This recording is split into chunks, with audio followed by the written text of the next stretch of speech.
22장. 예수께서 다시 여러 가지 비유로 그들에게 말씀하셨다. 하늘나라는 자기 아들의 혼인잔치를 베푼 어떤 임금에게 비길 수 있다. 임금이 자기 종들을 보내서 초대받은 사람들을 잔치에 불러오게 하였는데 그들은 오려고 하지 않았다. 그래서 다시 다른 종들을 보내며 이렇게 말하였다. 초대받은 사람들에게로 가서 음식을 다 차리고 황소와 살진 짐승을 잡아서 모든 준비를 마쳤으니 어서 잔치에 오시라고 하여라. 그런데 초대받은 사람들은 그 말을 들은 척도 하지 않았고 저마다 제 갈 곳으로 떠나갔다. 한 사람은 자기 밭으로 가고 한 사람은 장사하러 갔다. 그리고 나머지 사람들은 그의 종들을 붙잡아서 모욕하고 죽였다. 임금은 노에서 자기 군대를 보내서 그 살인자들을 죽이고 그들의 도시를 불살라 버렸다. 그리고 자기 종들에게 말하였다. 혼인잔치는 준비되었는데 초대받은 사람들은 이것을 받을 만한 자격이 없다. 그러니 너희는 뇌거리로 나가서 아무나 만나는 대로 잔치에 청해 오너라. 종들은 큰 길로 나가서 악한 사람이나 선한 사람이나 만나는 대로 다 데려왔다. 그래서 혼인잔치 자리는 손님으로 가득 차게 되었다. 임금이 손님들을 만나러 들어갔다가 거기서 혼인예복을 입지 않은 사람이 한 명 있는 것을 보고 그에게 묻기를 이 사람아, 그대는 혼인예복을 입지 않았는데 어떻게 여기에 들어왔는가 하니 그는 아무 말도 하지 못하였다. 그때 임금이 종들에게 분부하였다. 이 사람의 손발을 묶어서 바깥 어두운 데로 내던져라. 거기서 슬피 울며 이를 갈 것이다. 부름받은 사람은 많으나 뽑힌 사람은 적다. 그때 바리새파 사람들이 나가서 어떻게 하면 말로 트집을 잡아서 예수를 올무에 걸리게 할까 의논하였다. 그런 다음에 그들은 자기네 제자들을 헤롯 당원들과 함께 예수께 보내어 이렇게 묻게 하였다. 선생님, 우리는 선생님이 진실한 분이시고 하나님의 길을 참되게 가르치시며 아무에게도 매이지 않으시는 줄 압니다. 선생님은 사람의 겉모습을 따지지 않으십니다. 그러니 선생님의 생각은 어떤지 말씀하여 주십시오. 황제에게 세금을 바치는 것이 옳습니까? 옳지 않습니까? 예수께서 그들의 간악한 생각을 아시고 말씀하셨다. 위선자들아, 어찌하여 나를 시험하느냐? 세금으로 내는 돈을 나에게 보여달라. 그들은 데나리온 한 입을 예수께 가져다 드렸다. 예수께서 그들에게 물으셨다. 이 초상은 누구의 것이며 적힌 글자는 누구를 가리키느냐? 그들이 대답하였다. 황제의 것입니다. 그때 예수께서 그들에게 말씀하셨다. 그렇다면 황제의 것은 황제에게 돌려주고 하나님의 것은 하나님께 돌려드려라. 그들은 이 말씀을 듣고 탐복하였다. 그들은 예수를 남겨두고 떠나갔다. 같은 날 사두개파 사람들이 예수께 와서 부활이 없다고 주장하면서 예수께 말하였다. 선생님, 모세가 말하기를 어떤 사람이 자식이 없이 죽으면 그 동생이 형수에게 장가들어서 그 후사를 세워주어야 한다 하였습니다. 그런데 우리 이웃에 7형제가 있었습니다. 마지가 장가를 들었다가 자식이 없이 죽음으로 아내를 그의 동생에게 남겨놓았습니다. 둘째도 셋째도 그렇게 해서 7이 다 그렇게 하기에 이르렀습니다. 맨 나중에는 그 여자도 죽었습니다. 그러니 부활 때에 그 여자는 누구의 아내가 되겠습니까? 7이 모두 그 여자를 아내로 맞아들였으니 말입니다. 예수께서 그들에게 대답하셨다. 너희는 성경도 모르고 하나님의 능력도 모르기 때문에 잘못 생각하고 있다. 부활 때에는 사람들은 장가도 가지 않고 시집도 가지 않고 하늘에 있는 천사들과 같다. 죽은 사람들의 부활을 두고 말하면서 너희는 아직도 하나님께서 너희에게 하신 말씀은 읽어보지 못하였느냐? 하나님께서는 나는 아브라함의 하나님이요 이삭의 하나님이요 야곱의 하나님이다 하고 말씀하셨다. 하나님은 죽은 사람의 하나님이 아니라 살아있는 사람의 하나님이시다. 우리는 이 말씀을 듣고 예수의 가르침에 놀랐다. 바리새파 사람들이 예수가 사두개파 사람들의 말문을 막아버리셨다는 소문을 듣고 한자리에 모였다. 그리고 그들 가운데 율법 교사 하나가 예수를 시험하여 물었다. 선생님, 율법 가운데 어느 계명이 중요합니까? 예수께서 그에게 말씀하셨다. 네 마음을 다하고 네 목숨을 다하고 네 뜻을 다하여 주 너의 하나님을 사랑하여라 하였으니 이것이 가장 중요하고 으뜸 가는 계명이다. 둘째 계명도 이것과 같은데 내 이웃을 내 몸과 같이 사랑하여라 한 것이다. 이 두 계명에 온 율법과 예언서의 본뜻이 달려있다. 바리새파 사람들이 모였을 때에 예수께서 그들에게 물으셨다. 너희는 그리스도를 어떻게 생각하느냐? 그는 누구의 자손이냐? 그들이 예수께 대답하였다. 다윗의 자손입니다. 예수께서 다시 그들에게 말씀하셨다. 그러면 다윗이 성령의 감동을 받아 그를 주님이라고 부르면서 말하기를 주님께서 내 주께 말씀하셨다. 내가 네 원수를 내 발 아래에 굴복시킬 때까지 너는 내 오른쪽에 앉아 있어라 하였으니 이것이 어찌 된 일이냐? 다윗이 그리스도를 주라고 불렀는데 어떻게 그리스도가 그의 자손이 되겠느냐? 그러자 아무도 예수께 한마디도 대답하지 못했으며 그날부터는 그에게 감히 묻는 사람도 없었다. 23장. 그때 예수께서 무리와 제자들에게 말씀하셨다. 율법학자들과 바리새파 사람들은 모세의 자리에 앉은 사람들이다. 그러므로 그들이 너희에게 말하는 것은 무엇이든지 다 행하고 지켜라. 그러나 그들의 행실은 따르지 말아라. 그들은 말만 하고 행하지는 않는다.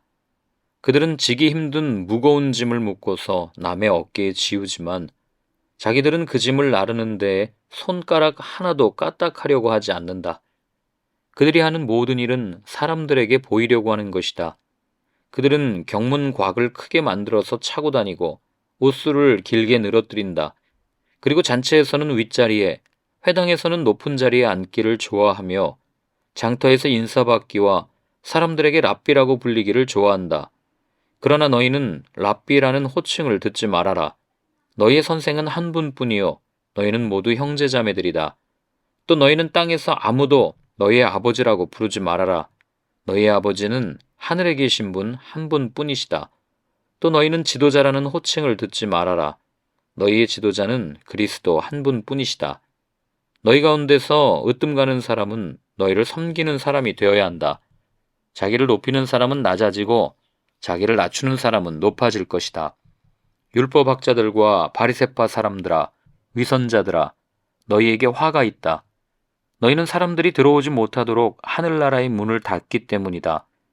너희는 자기도 들어가지 않고 들어가려고 하는 사람도 들어가지 못하게 하고 있다. 율법학자들과 바리새파 사람들아, 위선자들아, 너희에게 화가 있다.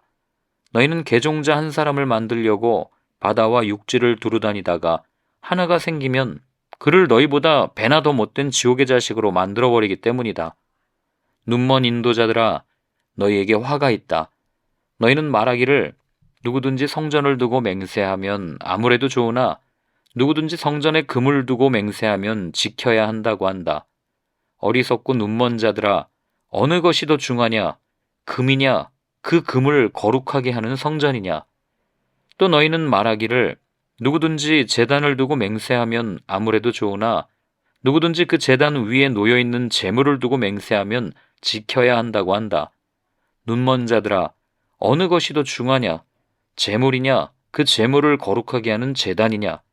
제단을 두고 맹세하는 사람은 제단과 그 위에 있는 모든 것을 두고 맹세하는 것이요.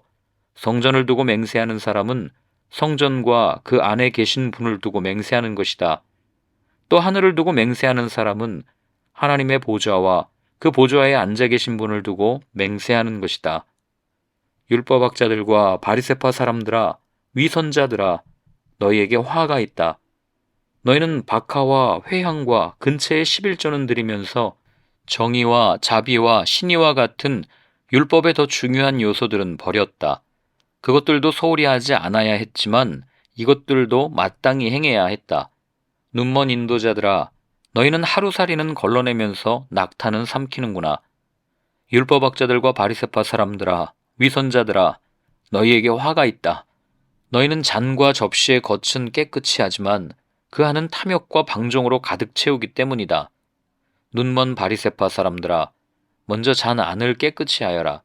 그리하면 그 겉도 깨끗하게 될 것이다. 율법학자들과 바리새파 사람들아, 위선자들아, 너희에게 화가 있다. 너희는 회칠한 무덤과 같기 때문이다. 그것은 겉으로는 아름답게 보이지만 그 안에는 죽은 사람의 뼈와 온갖 더러운 것이 가득하다. 이와 같이 너희도 겉으로는 사람에게 의롭게 보이지만 속에는 위선과 불법이 가득하다. 율법학자들과 바리새파 사람들아, 위선자들아, 너희에게 화가 있다. 너희는 예언자들의 무덤을 만들고 의인들의 기념비를 꾸민다. 그러면서 우리가 조상의 시대에 살았더라면 예언자들을 피 흘리게 하는 일에 가담하지 않았을 것이다 하고 말하기 때문이다. 이렇게 하여 너희는 예언자들을 죽인 자들의 자수님을 스스로 증언한다. 그러므로 너희는 너희 조상의 분량을 마저 채워라. 뱀들아, 독사의 새끼들아, 너희가 어떻게 지옥의 심판을 피하겠느냐? 그러므로 내가 예언자들과 지혜 있는 자들과 율법학자들을 너희에게 보낸다. 너희는 그 가운데서 더러는 죽이고 더러는 십자가에 못 박고 더러는 회당에서 채찍질하고 이 동네 저 동네로 뒤쫓으며 받게 할 것이다. 그리하여 의인 아벨의 피로부터 너희가 성소와 제단 사이에서 살해한 바랴게의 아들 사가랴의 피에 이르기까지 땅에 죄 없이 흘린 모든 피가 너희에게 돌아갈 것이다. 내가 진정으로 너희에게 말한다. 이 일의 책임은 다 이 세대에게 돌아갈 것이다. 예루살렘아, 예루살렘아, 내게 보낸 예언자들을 죽이고 돌로 치는구나. 암탉이 병아리를 날개 아래 품듯이 내가 몇 번이나 네 자녀들을 모아 품으려 하였더냐. 그러나 너희는 원하지 않았다. 보아라, 너희 집은 버림을 받아서 황폐하게 될 것이다. 내가 너희에게 말한다. 너희가 주님의 이름으로 오시는 분은 복되시다 하고 말할 그때까지 너희는 나를 다시는 보지 못할 것이다. 24장. 예수께서 성전에서 나와서 걸어가시는데 제자들이 다가와서 성전 건물을 그에게 가리켜 보였다. 예수께서 그들에게 말씀하셨다. 너희는 이 모든 것을 보고 있지 않느냐? 내가 진정으로 너희에게 말한다. 여기에 돌 하나도 돌 위에 남아있지 않고 다 무너질 것이다. 예수께서 올리브산에 앉아 계실 때에 제자들이 따로 그에게 다가와서 말하였다. 이런 일들이 언제 일어나겠습니까? 선생님께서 다시 오시는 때와 세상 끝날에는 어떤 징조가 있겠습니까? 우리에게 말씀해 주십시오. 예수께서 그들에게 말씀하셨다. 누구에게도 속지 않도록 조심하여라. 많은 사람이 내 이름으로 와서 말하기를 내가 그리스도이다 하면서 많은 사람을 속일 것이다. 또 너희는 여기저기서 전쟁이 일어난 소식과 전쟁이 일어나리라는 소문을 들을 것이다. 그러나 너희는 당황하지 않도록 주의하여라. 이런 일이 반드시 일어나야 한다. 그러나 아직 끝은 아니다. 민족이 민족을 거슬러 일어나고 나라가 나라를 거슬러 일어날 것이며 여기저기서 기근과 지진이 있을 것이다. 그러나 이런 모든 일은 진통의 시작이다. 그때 사람들이 너희를 환란에 넘겨줄 것이며 너희를 죽일 것이다. 또 너희는 내 이름 때문에 모든 민족에게 미움을 받을 것이다. 또 많은 사람이 걸려서 넘어질 것이요 서로 넘겨주고 서로 미워할 것이다. 또 거짓 예언자들이 많이 일어나서 많은 사람을 홀릴 것이다. 그리고 불법이 성하여 많은 사람의 사랑이 식을 것이다. 그러나 끝까지 견디는 사람은 구원을 얻을 것이다. 이 하늘나라의 복음이 온 세상에 전파되어서 모든 민족에게 증언될 것이다. 그때에야 끝이 올 것이다. 그러므로 너희는 예언자 다니엘이 말한 바 황폐하게 하는 가증스러운 물건이 거룩한 곳에 서 있는 것을 보거든 읽는 사람은 깨달아라. 그때 유대에 있는 사람들은 산으로 도망하여라. 지붕 위에 있는 사람은 제 집안에 있는 물건을 꺼내려고 내려오지 말아라. 밭에 있는 사람은 제 겉옷을 가지러 뒤로 돌아서지 말아라. 그날에는 아이를 뵌 여자들과 젖먹이를 가진 여자들은 불행하다. 너희가 도망하는 일이 겨울이나 안식일에 일어나지 않도록 기도하여라. 그때에 큰 환란이 닥칠 것인데 그런 환란은 세상 처음부터 이제까지 없었으며 앞으로도 없을 것이다. 그 환란의 날들을 줄여주지 않으셨다면 구원을 얻을 사람이 하나도 없을 것이다. 그러나 선택받은 사람들을 위하여 하나님께서 그 날들을 줄여주실 것이다.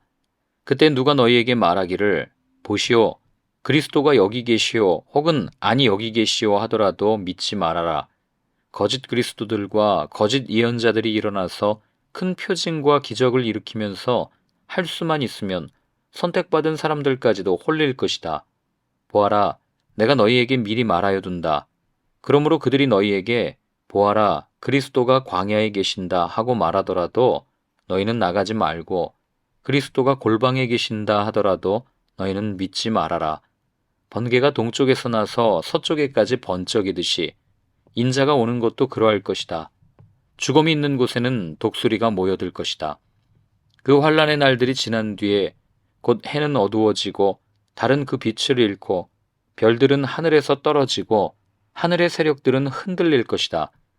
그때 인자가 올 징조가 하늘에서 나타날 터인데, 그때에는 땅에 있는 모든 민족이 가슴을 치며 인자가 큰 권능과 영광에 쌓여 하늘 구름을 타고 오는 것을 보게 될 것이다. 그리고 그는 자기 천사들을 큰 나팔 소리와 함께 보낼 터인데, 그들은 하늘 이 끝에서 저 끝까지 사방에서 그가 선택한 사람들을 모을 것이다. 무화과 나무에서 교훈을 배워라. 가지가 연하해지고 잎이 돋으면 너희는 여름이 가까이 온 줄을 안다. 이와 같이 너희도 이 모든 일을 보거든 인자가 문 앞에 가까이 온 줄을 알아라. 내가 진정으로 너희에게 말한다. 이 세대가 끝나기 전에 이 모든 일이 다 일어날 것이다. 하늘과 땅은 없어질지라도 나의 말은 결코 없어지지 않을 것이다. 그러나 그 날과 그 시각은 아무도 모른다. 하늘의 천사들도 모르고 아들도 모르고 오직 아버지만이 아신다. 노아의 때와 같이 이 인자가 올 때에도 그러할 것이다. 홍수 이전 시대에 노아가 방주에 들어가는 날까지 사람들은 먹고 마시고 장가가고 시집가며 지냈다. 홍수가 나서 그들을 모두 휩쓸어 가기까지 그들은 아무것도 알지 못하였다. 인자가 올 때에도 그러할 것이다. 그때 두 사람이 밭에 있을 터이나 하나는 데려가고 하나는 버려둘 것이다. 두 여자가 맷돌을 갈고 있을 터이나 하나는 데려가고 하나는 버려둘 것이다. 그러므로 깨어 있어라. 너희는 너희 주님께서 어느 날에 오실지를 알지 못하기 때문이다. 이것을 명심하여라. 집주인이 도둑이 밤 몇 시에 올지 알고 있으면 그는 깨어서 도둑이 집을 뚫고 들어오도록 내버려 두지 않았을 것이다. 그러므로 너희도 준비하고 있어라. 너희가 생각하지도 않는 시각에 인자가 올 것이기 때문이다. 누가 신실하고 슬기로운 종이겠느냐. 주인이 그에게 자기 집 하인들을 통솔하게 하고 제때에 양식을 내주라고 맡겼으면 그는 어떻게 해야 하겠느냐. 주인이 돌아와서 볼 때에 그렇게 하고 있는 그 종은 복이 있다. 내가 진정으로 너희에게 말한다. 주인은 자기 모든 재산을 그에게 맡길 것이다. 그러나 그가 나쁜 종이어서 마음속으로 생각하기를 주인이 늦게 오시는구나 하면서 동료들을 때리고 술 친구들과 어울려 먹고 마시면 생각하지도 않은 날에 뜻밖의 시각에 그 종의 주인이 와서 그 종을 처벌하고 위선자들이 받을 벌을 내릴 것이다. 거기서 슬피 울며 이를 가는 일이 있을 것이다.